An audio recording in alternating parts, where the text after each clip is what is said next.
Bienvenidos hermanos y hermanas, estudiantes de Historia Eclesiástica. Bienvenidos al video número 2, que es la primera semana de estudio, Introducción al estudio de la historia y el contexto cultural y político a los principios de la Iglesia. Vamos a estar hablando un poquito acerca de los primeros 6 capítulos del libro del texto de González esta semana. Pero antes de comenzar, quiero hacer una lectura bíblica y voy a tratar de hacer esto en todos los videos, un poquito de lectura bíblica para aplicarlo a nuestro estudio. Aquí en Gálatas, capítulo 4, versículo 4, cuando Pablo dice, pero cuando vino el cumplimiento del tiempo, Dios envió a su Hijo, nacido de mujer y nacido bajo la ley. Algunos comentarios breves nomás acerca de eso, hermanos. Esa palabra tiempo. Pablo está poniendo énfasis en lo histórico. Esa palabra en griego cronos, o sea, la historia, el tiempo que tiene propósito, que es intencional, o sea, era el cumplimiento del tiempo. Esto era algo, obviamente, que era plan de Dios, no era nada accidental.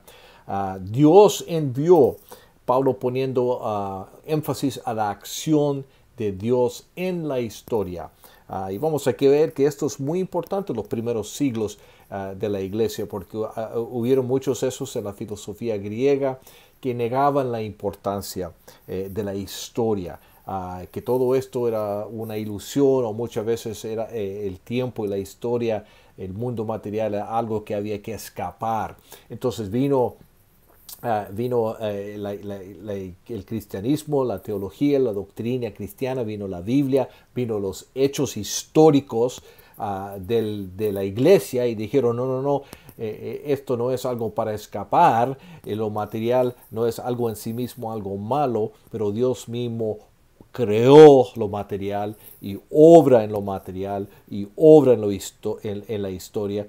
Por lo tanto, Dios envió a Jesucristo, Dios encarnado, nacido de mujer. O sea, no solamente era un espíritu, no tenía un cuerpo de fantasma, pero era nacido de mujer, era un humano, un ser humano particular, nacido bajo la ley, una situación, un pueblo particular. Básicamente lo que Pablo está diciendo aquí es que la historia de nuestro Señor Jesucristo, la historia de este hombre particular, este hombre Dios particular, este hombre Dios en una situación particular es muy importante. Para el cristianismo, para nuestra fe, es importante la historia. O sea, y esa es la pregunta, ¿por qué es importante estudiar la historia? Especialmente la historia del cristianismo, de la iglesia. ¿Qué tiene que ver la historia con nuestra fe, con nuestras doctrinas, con nuestra práctica de la vida cristiana? Y voy a sugerirle por lo menos 4 razones. Número 1 es que nuestra fe, o sea, nuestras creencias, nuestras doctrinas, nuestra experiencia cristiana, nuestra práctica cristiana, nuestra fe no es simplemente una filosofía. Está toda nuestra fe basada en la obra de Dios en la historia, en la creación, en la elección de un pueblo particular, en su juicio, en su gracia, en la encarnación de Jesús en la historia. Nuestra fe está basada en la acción y la obra de Dios en un tiempo y en un lugar particular. Si nuestra fe no es histórica, no vale más que cualquier otra filosofía humana. Y por eso, número 2, creemos que la iglesia no es una creación humana. Sí, tiene aspectos humanos, aspectos institucionales. Sí, sabemos que muchas veces la iglesia y los cristianos han fallado miserablemente, y eso lo van a ver en sus estudios. Pongan atención lo que González dice en la página 22 acerca de todo esto, de la falla de la iglesia.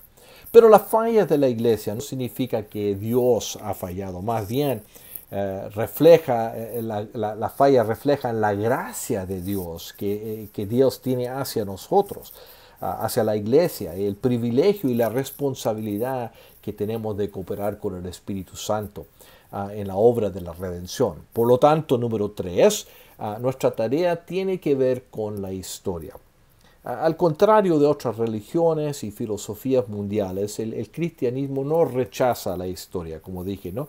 No tratamos de escapar la historia, o tampoco dice nuestra fe, dice el cristianismo, que Dios niega tener que ver con la historia, con el mundo material. Al contrario, Dios actúa y obra en la historia, desde la creación hacia la restauración escatológica. Vivimos en la historia, una historia con un propósito y una dirección.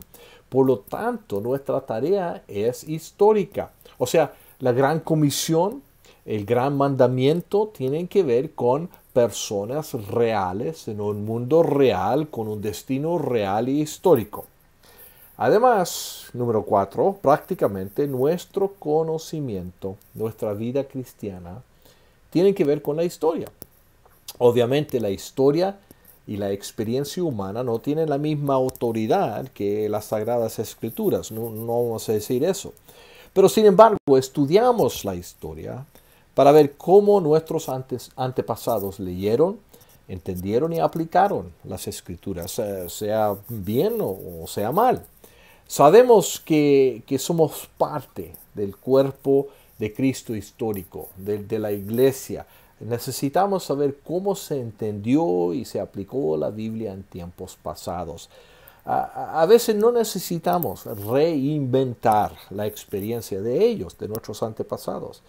A veces necesitamos corregir y evitar lo que ellos hicieron, porque no siempre lo hicieron todo bien. Básicamente no queremos cometer el error del que se diría el presentismo, o sea, no queremos tener la arrogancia de creer que solamente nosotros en el presente somos los primeros en experimentar algo o entender algo, o creer que solamente nosotros realmente sabemos algo y entendemos algo de la Escritura. No. Necesitamos saber lo que nuestros antepasados creyeron, cómo lo leyeron, cómo lo aplicaron.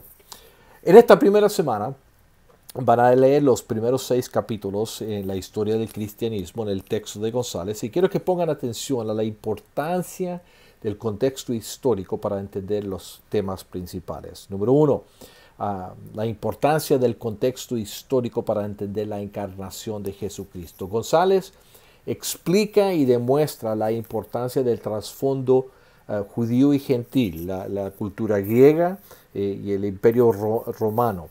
Fíjense cómo los autores bíblicos le dieron importancia a la encarnación, como ya vimos en Gálatas 4:4, cómo dieron importancia a la encarnación como algo particular e intencional. El contexto y el tiempo no fueron algo accidental. Número 2, fíjense en este tema principal de la importancia del contexto histórico para entender el desarrollo, la expansión y la persecución de la iglesia primitiva. Fíjese especialmente en la influencia de los filósofos y de las filosofías griegas y de la cultura greco-romana. Relacionados con esos temas principales, piense en las siguientes preguntas mientras está leyendo estos 6 capítulos. Y estas preguntas son para reflexionar nomás, no hay que escribir respuestas. Y cada semana le voy a dar una lista de preguntas, así que úsenlas para estudiar, para reflexionar. Y de ahí que es posible que vienen algunas de las preguntas que encontrarán también en los exámenes. Número 1, una pregunta para reflexionar. ¿Cómo le contestaría a un cristiano de hoy que diría que la historia no es tan importante? Que simplemente hay que tener fe en Dios, no hay que preocuparse de la historia. ¿Cómo contestaría eso? ¿Cómo le contestaría a un inconverso que diría que la fe cristiana es simplemente un montón de mitos e historias falsas? ¿Qué le diría a esa persona? ¿Cuáles fueron las razones principales por las cuales fueron perseguidos los cristianos en los primeros 2 siglos? ¿Por qué se sentían amenazados los gobernantes por estos cristianos? ¿Cuáles fueron las respuestas de Nerón, de Domiciano? ¿Cómo decidieron Plinio y Trajano tratar con los cristianos? ¿Cuáles fueron su acuerdo, su entendimiento de cómo tratar con los cristianos? ¿Cómo respondió Marco Aurelio a los cristianos? Bien, hermanos, que tengan una buena semana de estudio Tienen mi correo electrónico si tienen alguna pregunta o inquietud. Fíjense que una copia de lo que acabo de presentarles en estas notas se puede bajar también en Blackboard. Así que si no anotaron algo y no quieren ver el video otra vez, se los voy a dar por escrito y eso lo pueden hacer cada semana. Entonces, foro número 1 también les toca esa semana. El foro ya está en Blackboard. Y así que esta semana pónganse a discutir de responder, contestar esas preguntas y discutirlos entre ustedes mismos. Entonces, hermanos, que tengan una buena semana de estudio. Nos vemos la próxima semana. Y antes que se vayan, quiero orar por ustedes. Señor, doy gracias por estos alumnos que están esparcidos en muchos países, en muchos ministerios. Pido por sus familias, por sus ministerios, por sus trabajos seculares cuando los tienen. Señor, pido que les guíes esta semana y toda semana en sus estudios, mientras estudian lean y reflejan y contestan las preguntas, que tú, Señor, les des a todos y que nos des a todos la experiencia que necesitamos este semestre para aprender más y más de cómo tú has obrado en la historia, en tu iglesia y por medio de tu iglesia. En el nombre de Cristo lo pido todo. Amén. Gracias, hermanos. Nos vemos la próxima semana.